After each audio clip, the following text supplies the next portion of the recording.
His erring child, irreconciled, and pardon from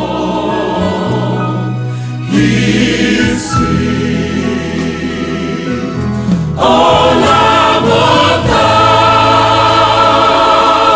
how rich and pure, how measureless and strong,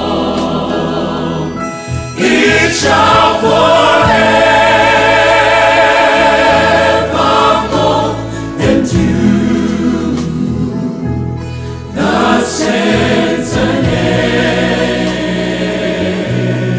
angels song. Could we within the ocean feel, and where the skies of parchment red, where every storm on earth the queen, and every man ascribed by trade to write the life of God, who drained the ocean dry, nor could the scroll contain the whole, though stretched from sky to sky. Oh, love of God, how rich and pure, how measureless and strong, it shall forevermore endure. The saints and angels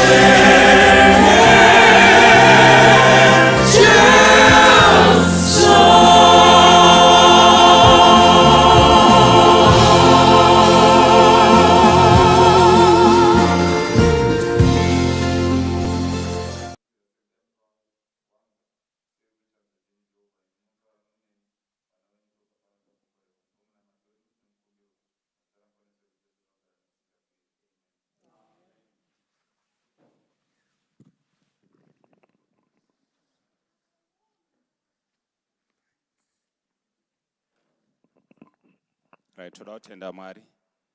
Turimerwa tikokere. Let's invite our visitors. Invite even vatinogara navo anti hama dzedu neshamwari. Then tibate time mangwana 6:30 song service inenge yakutanga. Thank you. Pastor Yangwe.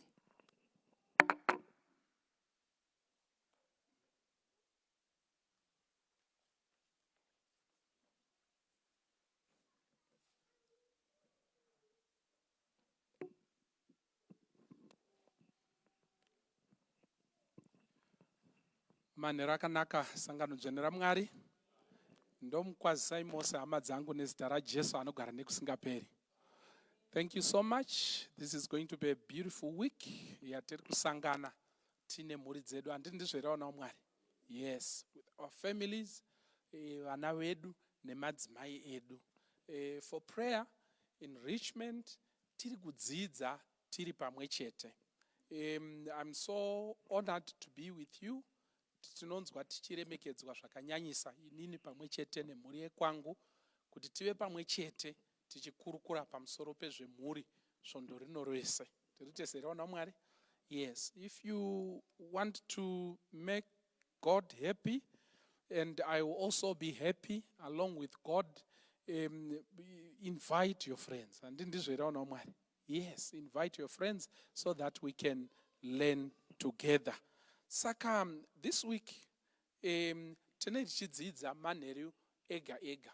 But ndanchida kuti iko tibatsirane kuti iko do something special. Not only for this week, but for this week. Huh? Yeah. Not only for this week, but for this week. Yes, do something special. Pray with your wife.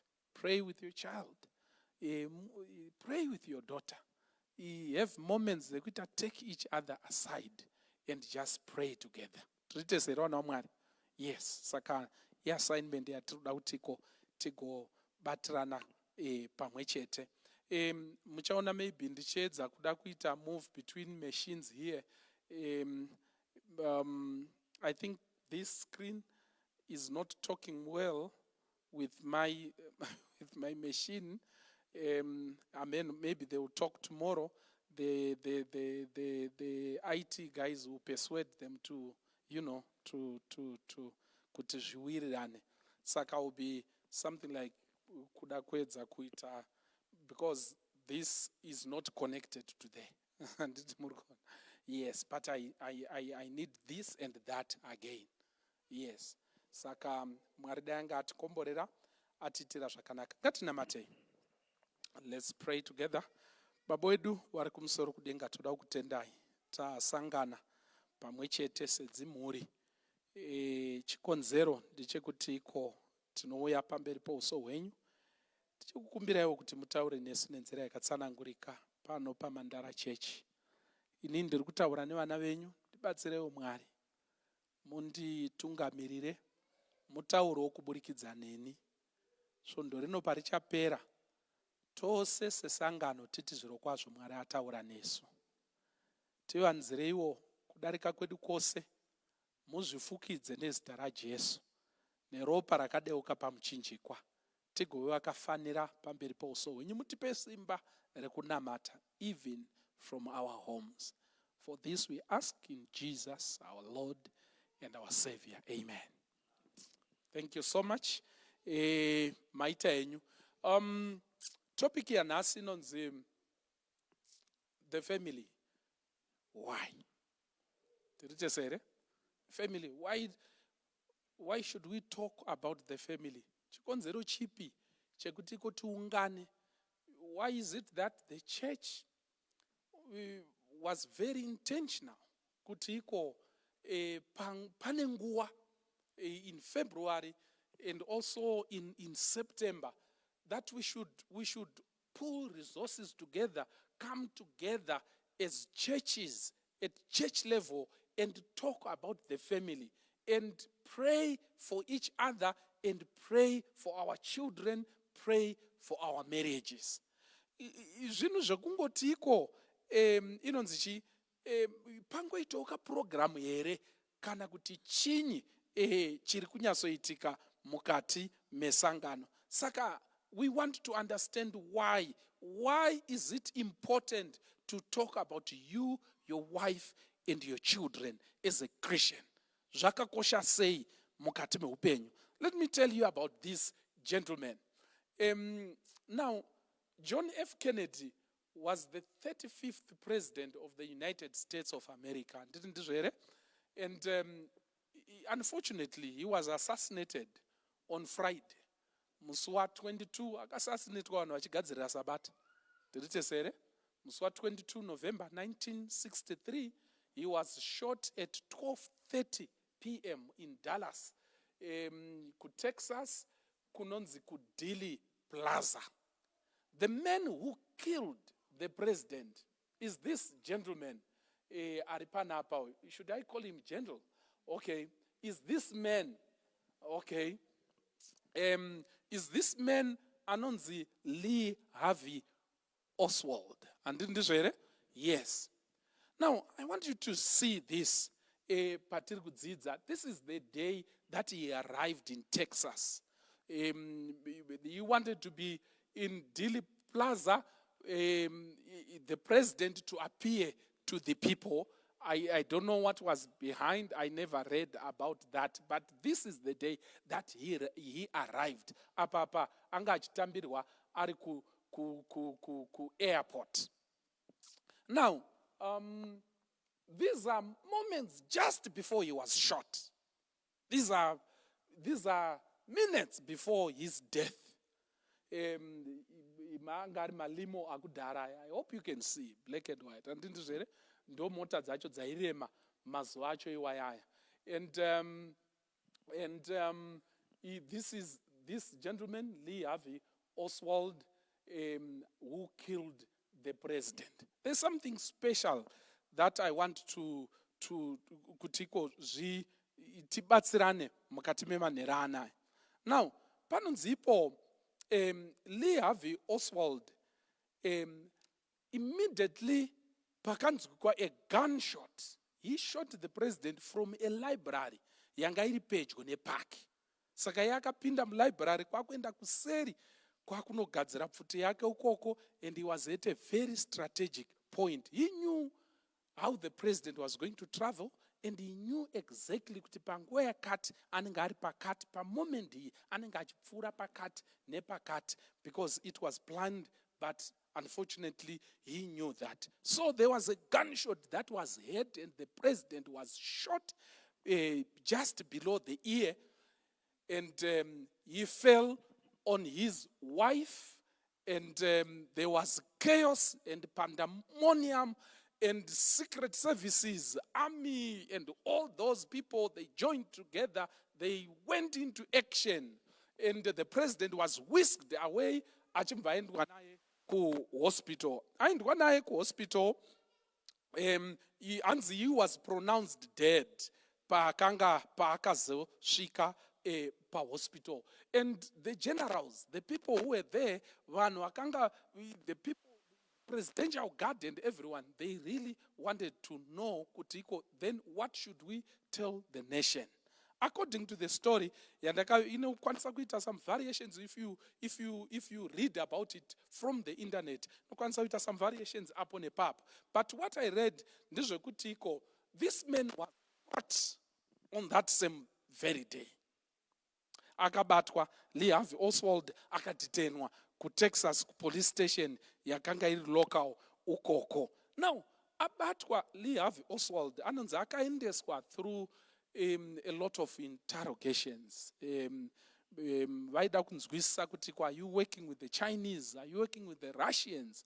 You have just killed the most, according to them, the most powerful man on earth. Tiritesere?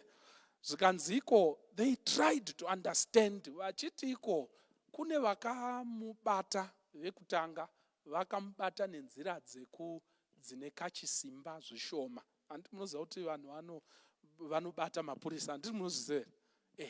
Saka vakamuti batei, ndokubva vagutsikana kuti kana tabata munhu kusvika apa, kana asina zvaataura ida hana. Tiritesere? And a certain gentleman, the CIA, was called then. He was recalled. He was actually retired. He was recalled to sit down with Lee Harvey Oswald. He sat down with him, and about the second day or so, he had cracked. Now, Lee Harvey Oswald, history yake, anonziko akatanga kutoenda kubasa achiri mwana mudiki because the parents had divorced. He grew up in a family yaiti kana vanhu vatanga kurwa, munotosvikodzivisa vekuma next door ndo vanotokumbira kuti chirega haikona unoponda mukadzi. Saka it was a horror mukati memba, and ndokuzosiyo zvechikoro and all that. Achibva ipapo joined the Marines, former Marine. So aita basa rake kudaro. At last he resigned from the Marines. He went to Cuba, he went to Russia, and he came back, and all that akadzoka ine tuma philosophies twakasiyana siyana according to the documentary that I went through. But important that I want you to understand about this gentleman, Lee Harvey Oswald. When this experienced a former CIA person sat down with this gentleman, Lee Harvey Oswald akaita confine in this man kuti I grew up in a very violent family. That's point number one. Point number two, the thing that he would repeat in those sessions was the fact kuti my mother and my father vairwa, but after fighting they would want to confine and make me the grass where the two elephants will be fighting on. Tirite zviya baba varida kuconvinza mwana kuti iko ndiri right. Mai varida kuconvinza mwana, they would all confine in this child about their battles and all that. He was neglected, achisiwa ari oga and all that. Dzimara zosiya chikoro, and he did what he wanted to do. Tanga kutsvaga basa, joined the army and all that. The parents had already divorced. Now, panonziko, the other thing that he used to repeat was kutiko, baba wangu na mai wangu clearly told me, kutiko, I am good for nothing. And especially my mother would repeat this, kutiko, you know what? You are just a zero. Akuda chinu tingati, in fact, zero itori ne weight. And my mother would repeat that in my face. Kana tichinge tango kanganisana and all that. So what? And he said, I grew up with this age. Yekuti, one of these days, I'm going to show the world, my mother and my friends, I'm not a no good for nothing person. I'm not like that. Then what did you do? I decided to kill the president. So, but look at it here. Jerry Kairi. And we've because that I don't care about all that. I thought my prayer has been answered. So look at how I am now important. Ndikangobuda pandabuda, look at the cameras around me. As far as I'm concerned, I'm now important, and these people now know what kind of a person they are dealing with. Ndoda kuti nditaure nemi vana vaMwari manerano kutiko the family is the place of pain if you are not careful. It can also be a place of joy. Zvinhu zvose vanhu vanogadzirwa mumba. Tiritezera vana vaMwari. Vanhu vanogadzirwa pai? Mumba. Munhu wamuri kuona uyu munhu wamuri kuona uyu akagadzirwa kumba. Tiritezera vana vaMwari. Mumba kana musina kumira zvakanyatso kunaka, zvine madambudziko akawanda pamaproducts anobuda mukati memwoyo. Saka memanhano we are talking about some of the most important issues pamberi paMwari, which is marriage and the home. Kana kumba kusina kumira zvakanaka, we can as well suspend everything and start afresh. Kuna munhu anototi iko vanoda kuita hutsvene outside the family. They leave everyone behind and they want to be holy. It is impossible mukati mekurarama. Tinotorarama tichibva nyumba kana tiri vari mukati nekufamba nemhuri dzedu kuti tiende pamuchinjikwa. Kunga kuti pamuchinjikwa mumba tiri kuzvifurira. Yes, tiri kuzvifurira. Saka ndakanchida kuti iko tizive kuti iko zvakakosha. Munhu uyu akagadzirwa kumba, pfambi dzinogadzirwa mumba. Vanhu vari hard hearted vanogadzirwa pamba varoye, vanogadzirwa, they are manufactured in the family. Now kana family ichigona kumanufacture all these things,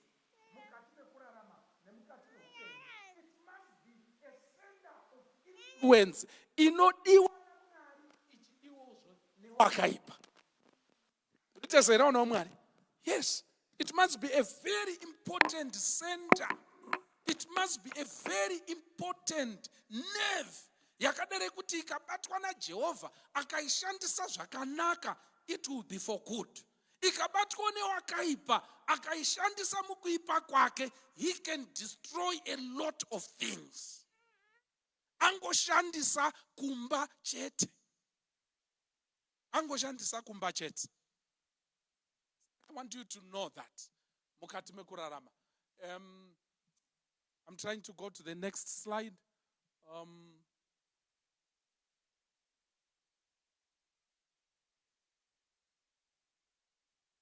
Thank you.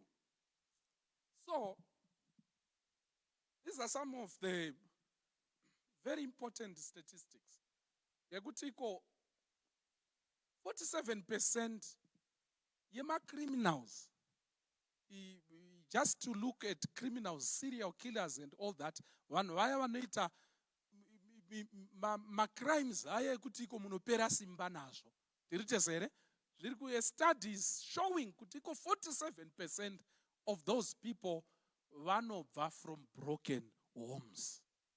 Tiritezere, there's a gentleman anonzi Robert Ressler. He is an FBI profiler. Akanga achita a project inonzi Criminal Personality Research Project. He wrote a book in 1992 inonzi Whoever Fights Monsters. And his findings pa kutsvagurudza kwaakaita, ane findings aye kuti 40% of serial killers report to being physically beaten or abused kumba. Tiritesera una Mwari. 70% of them, they had been part of sexually stressing events. And 18% they suffered neglect. Kungosiwa. And there are many things that are causing ourselves to just leave our children. Munoziva kuti ko vana ezvinezvi tiri kungovasiya. Unogona kuuya pamba but uripo but usiri nemwana wako. Munoziva here izvozvo? Yes, you can come home. I've heard many people vachitaura kuti no, I'm busy. No, I'm busy. Sisi torai mwana. Neglect. Kungosiya mwana achizvikurira ari ega sesora. Zvine zvazvinozoita mwana iyeye kana amukomana mukuru, kana amurume mukuru. Zvine zvazvinokonzera. Tiritezera una Mwari. Yes. So I want you to note that. Now,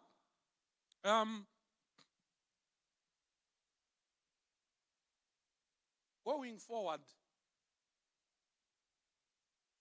I think Kudai need to push my slides so that we move. Yes. Going forward, I want us to understand then, Kutiko, most, if not all major assassinators and serial killers, as well as rapists, they come from broken families. Broken. Saka, I want you to take this thing. Say game ye chess kana kuti ye draft. Draft munoriziva here? Ehe. Ndina sekuru wangu waigona kutamba draft. Maybe vafana vechidiki vanga atadze kuriziva draft. But it's almost like chess. Sekuru wangu vaitamba draft zvakadaro zvekuti iko vaiti vakaisa zvijaka zvavo iwe nezvako uku, vanofamba vachiita kunge vasina interest yekukudya. Rite here? Vanoita sekunge tiri kungotamba, but vanenge vachimuvha strategically.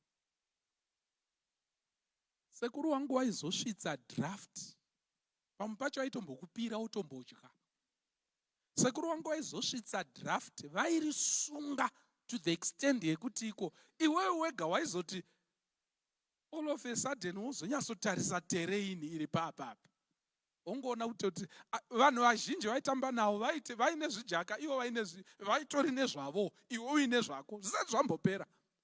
Waingotarisa wega, waingonzwa munhu akuti mandidya. Tambaka, haiwa, handisi benzi, ndaita sei, ngatitangisei patsva, ndatodyiwa. Because aifambisa usingafungidzire, pamwe pacho achikupira uchitochidya uchifunga kuti uri kuita progress, namba ivo vari kupinda mumapositions akadaro ekutiko vanorigadzira to the extent yekutiko ukazozviona wega iwewo wega unotaura kuti mandidya. Ndo exactly zvinoitwa naSatani. Vana vedu pavanenge vachikura tiri mumhuri, kuchinzi kwauya Instagram, WhatsApp and all the apps. Kuchinzi kwamuka chakati, kuruda kuendwa kwakati, basa mari yakudiwa kuti uite munhu kwaye unofanira kunge une mota yaka, vanhu tiri busy mukutsvaka. Ndoda kukuudzai kuti dhiabhorosi anenge achisvitsa zvijaka zvake paposition. Pane pamwe pamunozosvika motarisana nemwana wenyu mukomana, monyazoona kuti nyangu kutaura handichagoni. Kungomuti ndipo kapu iyo hazvichatoite. Kumuti gara pasi handichagoni. Wega unodeclare kuti ndapa ndadyiwa. Ende varipo kutaura kuti pastor, uyu mwana uyu no. I've given up. Hauna kuita give up musi wawabvunzwa napastor. Zvinhu zvaipinda in certain positions and demons moving strategically and placing themselves on my emotions and all that, taking time, a lot of time. Isi tifunga kuti chirungu, mwana anopfigirwa ari oga, aine wifi iri unlimited, ogara mo 2 days. Achingoigirwa chikafu nasisi. Tichifunga kuti kubudirira, nyamba kune zvakawanda zviri kuiswa panzvimbo newakaipa. Pakupedzisira muchadeclare mega kuti wandidya. Satani asunga mutambo. Ndikuda kuedza kutaura kuti kudii vana vaMwari. Ndikuda kuedza kutaura kuti let's not neglect the family. Nekuda kwekuti Satani anenge achimuvisa zvinhu zvake, his philosophies and all that. Zauti vana vakudzidziswa yezvino izvi kana kuti nemacartoons, just vana vanogona kukochwa nemacartoons, vanogona kukochwa kutaura Russian, vanogona kukochwa kutaura chirungu. Chakanaka chaizvo nemacartoon. Zvese zvichitoita ukoko chinonzi kunamata and all that. Ukamuisiro health and all that. Ndakazobvunzwa nemwana wangu mukomana ichiri about grade 2 or so. Ichiri chidiki zvikanzi but why did God why didn't he just put the vitamins in ice cream, not in spinach? Why does God just remove the nutrients in spinach? Because spinach munoti yakanaka ayo, but koma nutrients acho hangoendere mu ice cream todya edu ma nutrients tichinakirwa. Anditi muri kuona. Tikazomuudza kuti no, God did not make ice cream. Anditi muri kuona. Ndopa vana ava they are very far. Zvakada zvekuti isu kana takatozorora, many things that are moving in the right places. While we neglect prayer, the devil is going in strategic points Kana zvasvika pakuparadza, it seems like vana they can't resist drugs. Are you aware of that? Yeah, they can't. Kuti kunyatsonziko kune zvinosvutwa nekusnifwa kuti iko aregere kumbozvitesta. Tangokura tichiziva kuti iko zvinosvutwa uko zvinodai muchimbotesta muchimbozvinzwa muchidai, but it was not like to be committed to those things. But the devil was manufacturing things in the laboratory. Achida kuti iko vanyatsofarira. Then he introduced something chakadaro chekuti iko if you sniff you are hooked.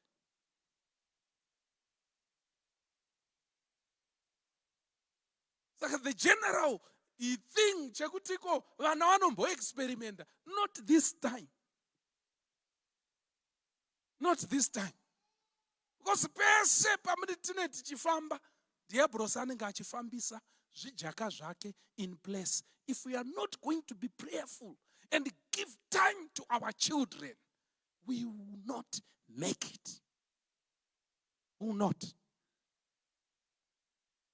So we are usually mad or broken in the family. Those are not to it. The family. Why should we talk about the family now than ever before? The Bible says, the good book says, and the Lord God said, it is not good that the man should be alone. I will make him an help meet for him. Genesis chapter 2, verse 18. Jehovah Mwari akatizve, hazvina kunaka kuti munhu agara ari oga. Ndichamuitira mubatsiri akamufanira. Do you see how important the family is to God? Mwari achiri kutanga kuisa zvinhu zvake panzvimbo, achiisa zvinhu panzvimbo yazvo. Chitema chisati chapinda, he established the family. Zvinhu zvose achiti akazvitarisa, hanzi tarirai zvakanaka. God said this is good. Zvinhu zvisati zvatomboporongwa nechakaipa, God established the family and it was firm. Mwari paaita zvinhu zvaaida kuti zvigare nekusingaperi, akagadzira munhu. Hanzi akati, it is not good that the man should be alone. Hazvina kunaka kuti munhu agara ari oga. Ndichamuitira mubatsiri, kwete kuti vabatsiri ba, mubatsiri akamufanira. Now there are concepts that I need to draw from this verse before we pray for each other. Na Mwari ari kutiko, hazvina kunaka kuti munhu agare ari one. Hazvisi right. But vanhu vakuconcentrata pakuti iko ndinofanirwa kunge ndiine umwe wangu, kana kuti ndinofanirwa kunge tiri pamwe chete. Hazvina kunaka kuti munhu ange ari ega. Mwari ari kutaura kuti iko hazvina kunaka kuti munhu ange ari ega, even in terms of proximity. Zvichesere? Kungonzi mumwe anogara uchegutu, mumwe ari kugara ukariba. Zvinotonzi naMwari izvozvo hazvina kuita sei? Hazvina kunaka. Kana kungogara wega pasina aripo, hazvina kuita sei izvozvo? Hazvina kunaka. But the most dangerous thing chandachida kuti mubate kuti iko chinobatwa zvakare this concept yaMwari, hazvina kunaka kuti munhu agare ari oga, even emotionally. Pane panosvika vanhu pakadaro pekuti iko they are detached. They are no longer together emotionally. Mumwe ari kuronga zvake, mumwe ari kuronga zvake. That connection is no longer there. Munoziva kuti iko muchiri kutorana, muri mukomana nemusikana, hana inenge ichirova ukasangana neumwe wako. Ichiri kurova. Kana kuti yakarova zvikaita sei? Zvikakwana. Richezera naMwari. Munoziva here kuti iko pane vanhu vanosara vakugara vese, but they are no longer together. They are no longer connected.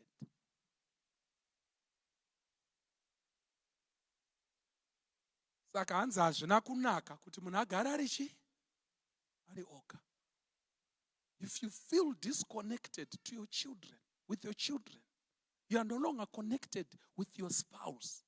You are fulfilling issue yakarambidzwa nani? Find time to reconnect with the people who are important mukati meupenyu hwako. Ask them, tichiri pamwe chete here? Are we still together emotionally? Zvakakosha izvozvo mukati meupenyu. Musangoite upenyu hwekutoti iko munhu ari kutoronga nekufunga hameno kwaari. Unogona kugara kane munhu apapa achiende mazuva ano technology zvainoita. Unogona kugara nemunhu apa muchidziya hita imwe chete, iye ari connected kune umwe munhu ari kwamutoko paWhatsApp. Toenda makiki tiritesera vana vaMwari. People are there, but sometimes they are not there. There's a lot of disconnection yamo mukati medzimhuri. Ndosaka na Bhaibheri ichiti iko nemazuva ekupedzisira Jehovha achatozoita kutumira the last call, mweya waErija. Hanzi uchasvikotendeutsa kuti iko mwoyo yemadzibaba idzokere kuvana vani. Hanzi otherwise zvikasadaro Jehovha ucharova nyika ino zvakasimba. People are no longer together emotionally. And listen to this. Tererai chinhu ichi. Hanzi iko vaita disconnected. Va umwe uko. In the first marriage, the devil arrived and started to speak to the woman. Muri serious kuti iko Jehovah akati kamutaka akazi right for you. Sa kapiko iwe utakatonzi tidyo yakarambidzwa ndiye sei uyu chete uyu uziva zvakanaka nezvakaipa. Ndo hanzi Jehovha akati musadye miti yese here. Aiwa takanzi tidye sei kunze kweuyu ndo wakarambidzwa zvikanzi wakaipei. Munoziva here kuti Jehovha haatofarire kuti vanhu vakangwara, vanhu vawande vakangwara saiye. Ndo chikafu chake ichi, saka akasiyana nemi. Mukangoudya munongwara sani saiye.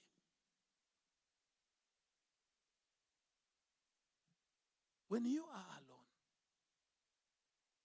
when you are disconnected from the person that you have been connected with all your life, you know what?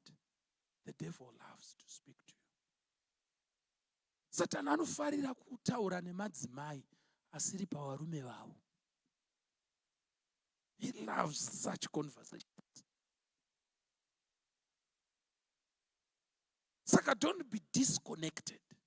Stay connected with the people who matter in your life. Nekuti the first family, when they were not together, the devil arrived. And he suggested a lot of things. And zvakaitika musi uyoyo, murume asiri pedyo, asiri pamudzimai wake, zvakaitika musi wacho uyoyo, zvakatora kutoti kufe munhu pamuchinjikwa, Jesu Kristu. Nanhasi we are fighting this war. But it started when a certain woman was not with their husband. Bhaibheri roti hazvina kunaka kuti mugare muri moga. Zvezvo kuti ndane 4 months handisi kutaura nawo. Toda kuzviona kuti ichasvika kupi. Akuiona nyaya yacho iyo. Vanhu vachisvotesana nekusvotesana.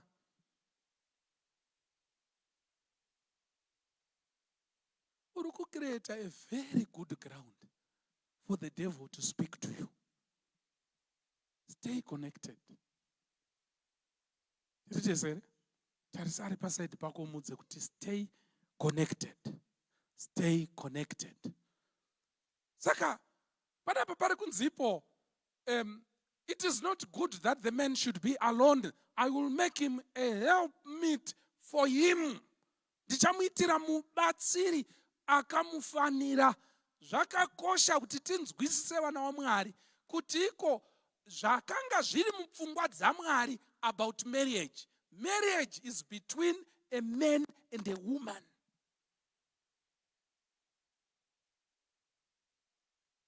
And nothing else. Richesera vana vaMwari. Izvi tichazviparidza izvi kusvikira zvisadiwe.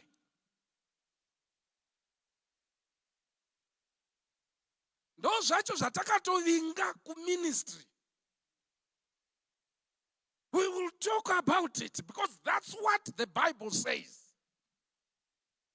And we will not accept anything besides the word of God. Muchato. Chironzi muchato. Chidotsi kuwanana.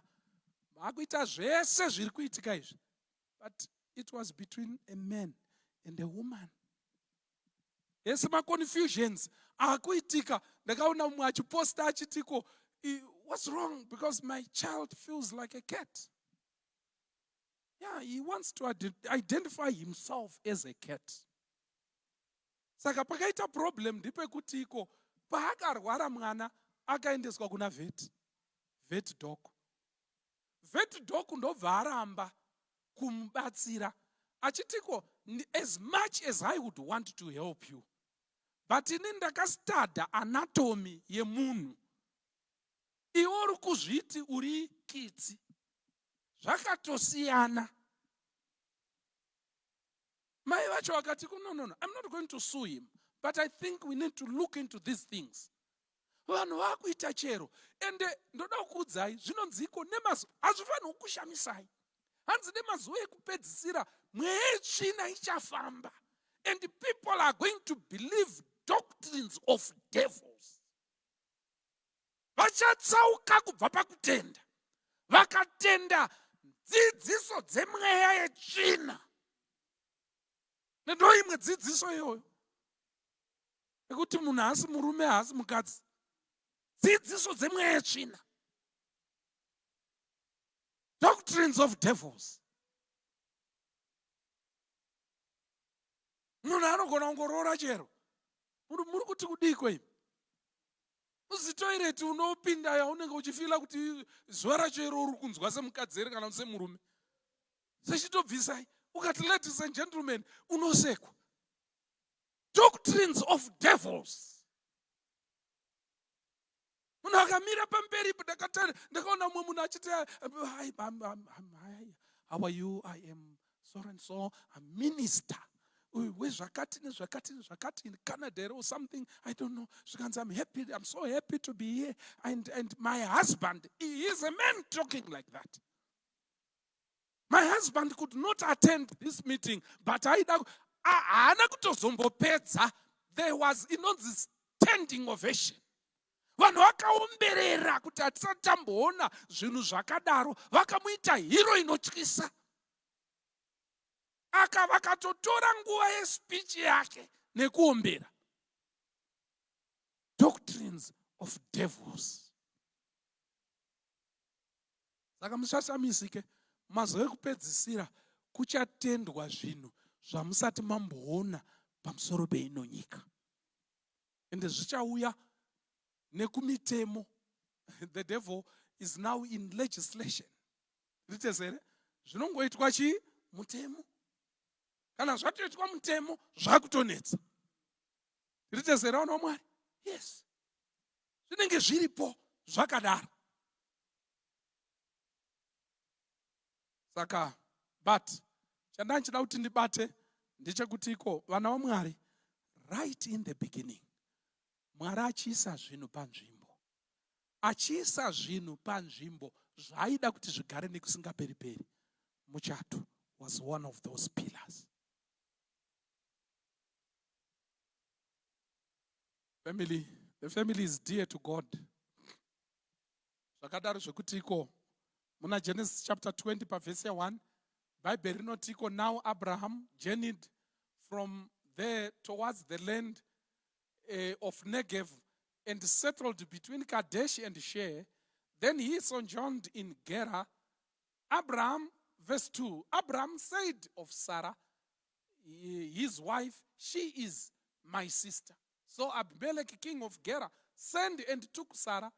But God came to Abimelech in a dream of the night and said to him, behold, you are a dead man because of the woman whom you have taken, for she is married.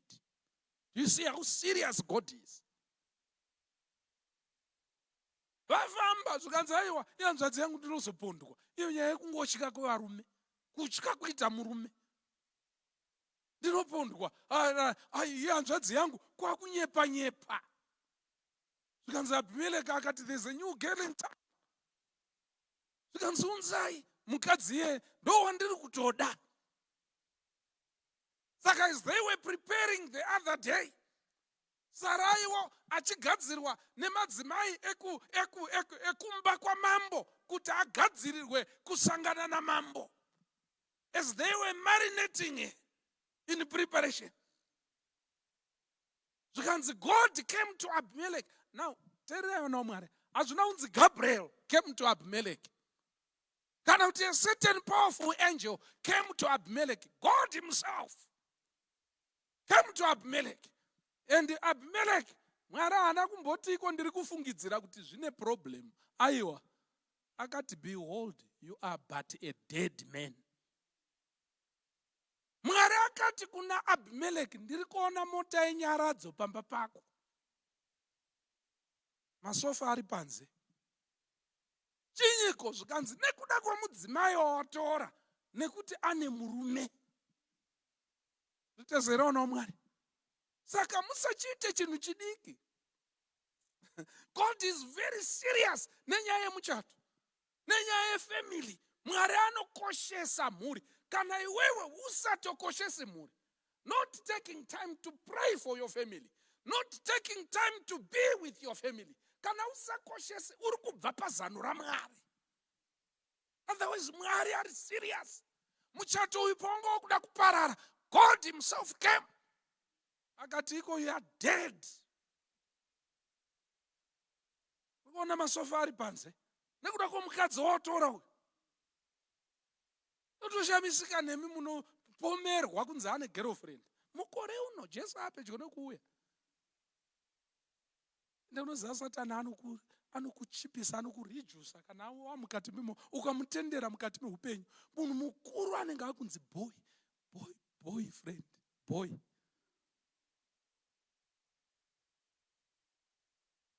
Kashamwari kechikomana. Iye munhu akacheda musoro. Tiritezere, patinotanga kunzi kamukomana, kashamwari.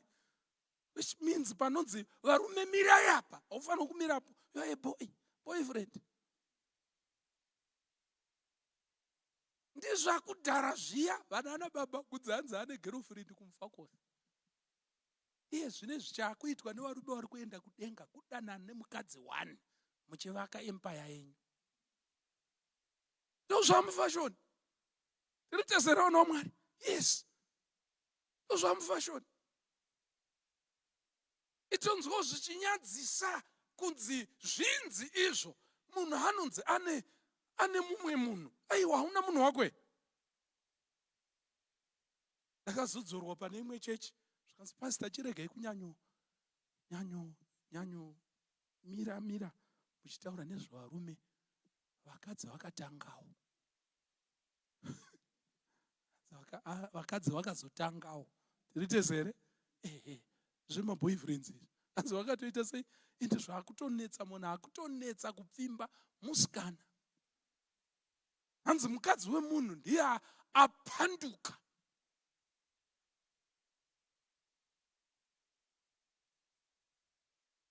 Nezvikomana zvinogara mutauni zvisingashande, zvisina kwazvinoenda. Zvinomukira kubika sadza, zvodya sadza, zvopinda mujimu. Zvichiti tinosenza kunyaradzo. Tinonyaradza madzimai atambudzwa. Ndokwatinosenza. Vanozviti we are pain killers. Anytime is tea time. Kadzi vazhinji vari kupararira ukoko. Ritezerawo naMwari. Ndoda kutaurirawo naMwari. These are all doctrines of devils. Murume chaiye aonekwe nekudada nevakadzi vakawanda. by being in love with multiple women. No. A real man loves one woman in multiple ways.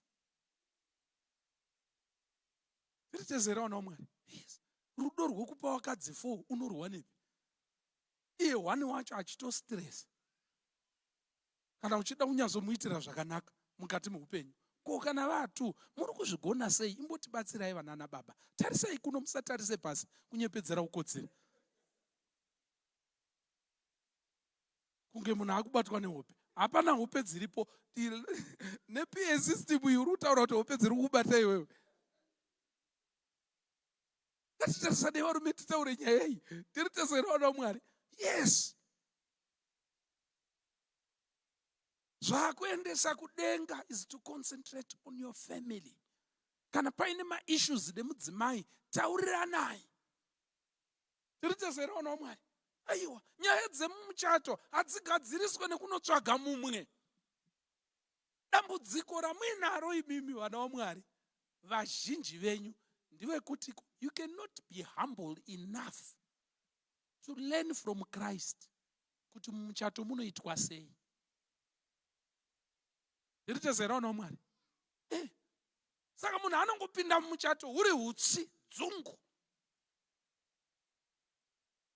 Kuti anyasoverengawo kuti iko nai communication chaiko inotori nemitemo zviga nezvinofanirwa kuitwa kuti munhu anzi ari kucommunicata zvakanaka.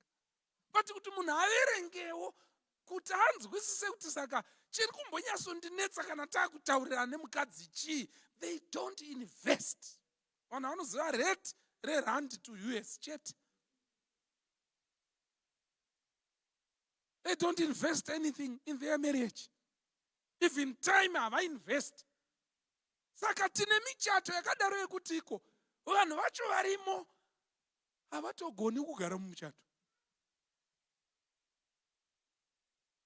Saka ukachinja munhu hapana zvawaita. Tiri tezera vana vaMwari. Zvakafanana kuti iko uri kunyura kana uchiswima. Chiruda kuchinjwa iswimming pool here? Kana kuti iko ndiwe maskills ako anofanirwa kushanduka. So muri kuchinja swimming pool, arega ndimbotsvaga salty water, ndinyasonzwa kuti iko ndinoswima ini. Wosikofoira futi. Wamboda kuti mukadzi ukaramba mukadzi wechipiri wechitatu hamugarisane futi newechifo. Chiruda kuchinjwa handi swimming pool. Enda kuma lessons ekuswima. Any water is possible. Ritezera vana vaMwari. Yes. Saka zvakakosha izvozvo mukati meupenyu. Marriage, very important pamberi paMwari. Mark chapter 5, verse 19. Bible rinoti, howbeit Jesus suffered him not, but saith unto him, go home. Ndilegion ari kutaurwa naye naJesu. Zvikanzi, go home to thy friends and tell them how great things the Lord hath done for thee, and hath had compassion on thee. And he departed and began to publish in Decapolis, to preach in Decapolis, how great things Jesus had done for him. And all men did marvel. Inyaya regioni, kana tichiziva, legion aigara kuGenesarets, in the region of Genesarets. Hanzi Jesu asvikako, pakaita bata wabata. Asangana nerume raanga asati amboona mukati meupenyu. Rakaita charge towards him. Richibva mumauswa nechekumakuva. Iwo wanga vari mugungwa wabuda. Vakuda kuti kwire woti pote. Wobva waenda kuregion yeGenesarets. Vachichangobva mukati mechikepe. Ndobva wakasangana nemurume. Paakasangana naJesu, zvatarisana mumaziso, region yakawira pasi. Zvikanzi Jesu haana kutendera mweya yakaipa kuti irambe ichitaura zvisina basa. Akarayira akati buda maari. Hanzi mweya tsvina yakabuda ikanozara mukati nguruve ndo dzichibva dzanoparara. Hanzi region achimbva azembera patsoka dzaJesu, thanking Jesus. Misodzi ichidonha. Zvikanzi vanhu vakanoudzwa, ndozvaitika. Hanzi vanhu vakadzoka, they gathered up, vakanga vakashatirwa, vachiti business redu raafectika mukati mezuva ranhasi. And they begged him to go away. Vakakumbira kuti out, buda muno, hatidi vhangeri rinopesana nezvikwama zvedu. Ndonyaya yakataurika paya. Maprojects edu nguruve, hatisi kuziva kuti ucharayira mimwe mweya ipi ikapinda pai. Saka buda muno. Vakazunza tsoka dzavo, vachibva vatanga kuenda. Zvikanzi amongst the people vakanga varipo, ndiye Region akanga abetserwa naJesu. Vanhu vose vashamisika kuti ndiye Region here. Zvikanzi Region akati, ini ndakuda kufamba naJesu. Zvikanzi he begged him kutiko, muri kuenda kuzundere kupi? Muri kuenda kuGariri here? Ndakuda kufamba. I want to be one of your disciples. Zvikanzi Jesu akamutarisa. Akati iko no. Kwete iwewe enda kumba. Iritezere, not you. First man to be denied. Kuteera Jesu. Iritezere ono mwari. Yes. Akanzi vamwe vese ava ndoenda navo. And I'm going to make them fishers of men. But you, I'm going to make you a fisher of men in a different way. First, go home to that church. Go home to that unentered area. Ndikuti Jesu aiti kuna Region, wakabva kumbarini. Zvakakubatei zvine zvakakugara, zvakatanga rini. Mukadzi wakamusiya ane makore mangani, ko vana vakura vari kuendeswa kuchikoro nani. How can you want to follow me kumba usati waona kuti kwakamira sei? Because Region haana kumbenga aenda kunooneka.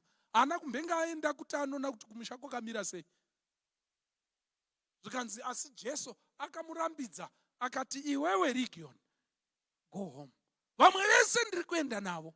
But as for you, go home to your family and to your friends and start from there. And tell them what the Lord has done for you. Zvikanzi akatanga kuDhekapori kuparidza. Zvikanzi achitaura nezvaJesu. Zvikanzi vanhu vose vakashamisika. Ndakukudzai vana vaMwari, hakuna vhangeri rine simba kukunda vhangeri riri kubuda mukati memba ine rudo. Iritezere vana vaMwari. Kuna vhangeri nesimba. Kana uchida kuve muparidzi mukuru, tanga waparidza kumba kwani? Kwako. Ndo first church. Ndakaona vachirwira pulpit. Aiwa, kumba kwako ipulpit inotyisa. Itombo wataurira kuti this week ndinemi, ndine week of prayer pano pamba sababa. Yes. Ne week of prayer. Panapa nemi. Tine prophecy, tine bhuku raDaniel. Saka tikasike kubva kumabasa and everyone should bath nguva dzakati ngatisangane for our prayer. I'll make it short. Straight to the point. And preach to those people. Ritezera vana vaMwari. Vekutanga chaivo. Church yekutanga, the first pulpit is not this one. Ndiye kumba. Because Jesu haana ushamwari hwakanaka nevanhu vanoda kuenda kunoparidza kuDhekapori vasati vambopfuura nekumba. Jesu havafariri vanhu ivavo. Ende chikwata ichocho chakawanda manje. Iritezere? Chikwata ichocho chakawanda. Chinoshingirira zvekuchechi. But kumba kusina kumira zvakanaka.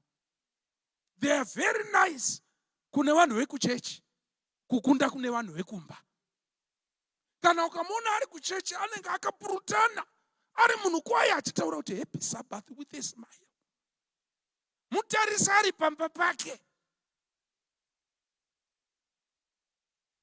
Zvinenge zvakaoma. Munhu wese achikwachurwa. Hanzi but pastor munongoti daro henyu kuti iko tinopopota tiri kumba. But hanzi but ndakazozvinzwisisa manje ndakura kuti iko zvikwereti nenoise hazvipindirani. Hanzi ndaingoshamisika mudhara ingoti iko nyararai mani. Hanzi nyaya yezvikwereti pamwe pacho because ndakazoona kuti zvikwereti nenoisa zvinyazoita sei, hazvinyazofambidzane zvakaiswa kunaka. You just want people to be quiet. Zviriteserana Mwari. Zviriko, there are those moments when we are down, when things are not okay. But Mwari, I want to encourage you, mukati mezuva ranhasi, invest in your family. There are some people who are very nice to people who don't even matter in their lives. Very, very nice. Akakutsika paita apologize. Sorry. But zvikaitika nemudzimai wake chaichai. Notaura kuti munongotambanudza makumbo mupase jikawo. Aiwa. Aikonai kudaro. Tiriteserana Mwari. Rigione ari kunzi go home to your children, to your family, to your friends. First, usati wauya kuno. The first church is at home. Zvakakosha izvozvo kuti tizvinzwise mukati mezuva ranhasi. Saka the family. Why the family?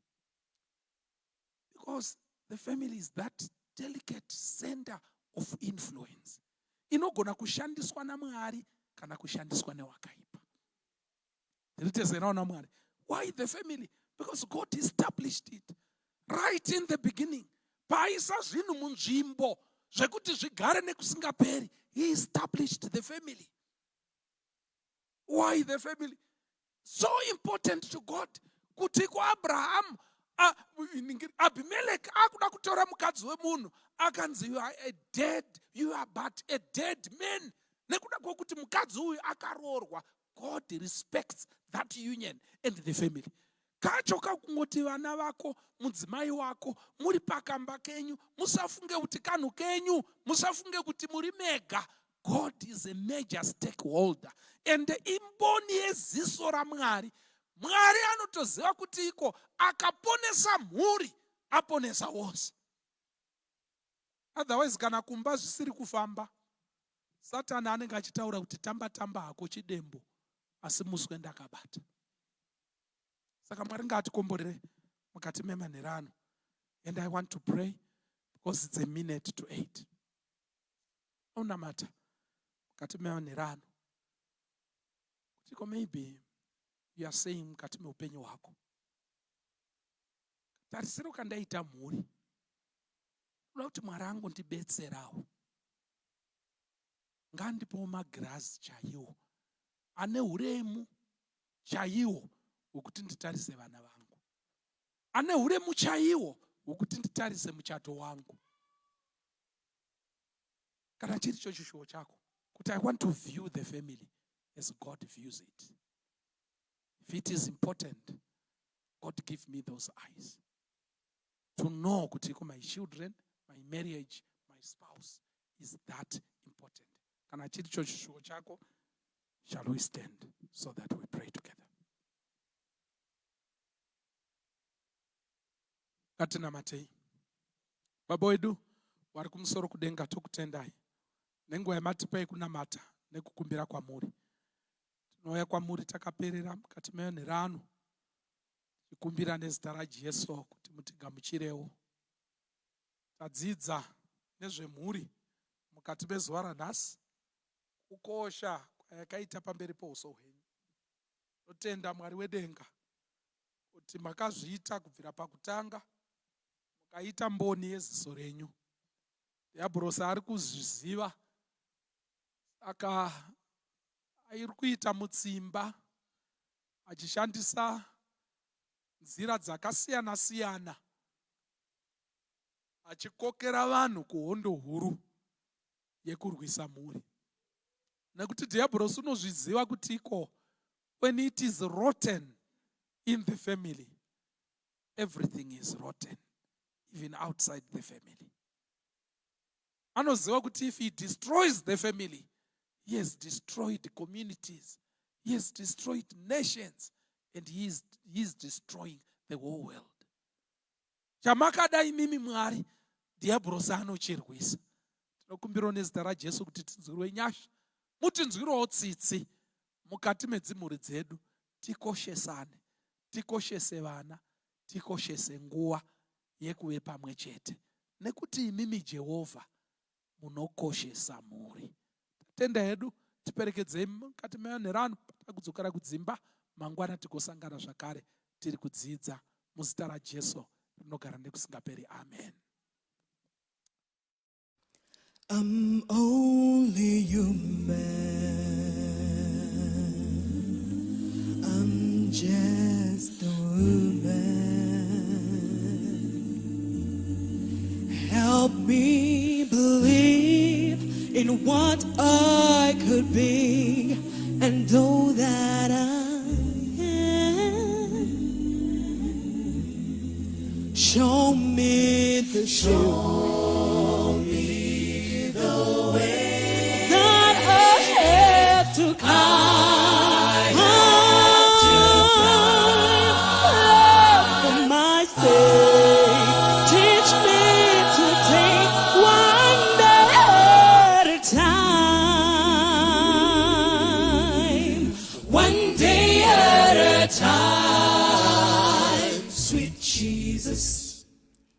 That's all I'm asking of you. Just give me the strength to do every day what I have to do. 'Cause yesterday's gone, sweet Jesus, and tomorrow may never be mine. Lord, help me today. Show me the way, one day at a time. Lord, you remember, oh yes, when you walked on this land. Well, Jesus, you know, when you're looking below, it's worse now than then. Oh yes, that rejecting and stealing, this heartache and pain. So Lord, for my sake, teach me to take one day at a time. One day at a time. That is all I need from you. I need from you. Lord, I'm asking of you, give me all the strength. I need to pray what I have to do.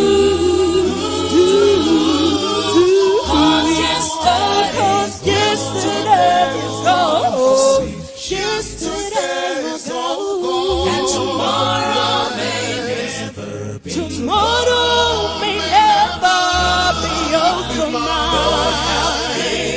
Help me today. Show me the way. One day, one day, one day, one day at a time is all I need. That's all I need.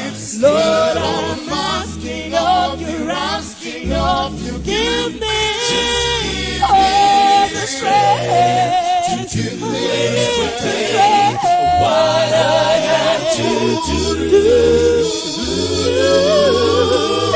'Cause yesterday's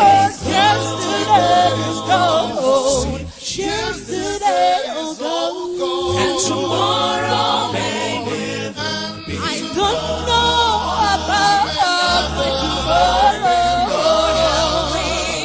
Help me today, show me the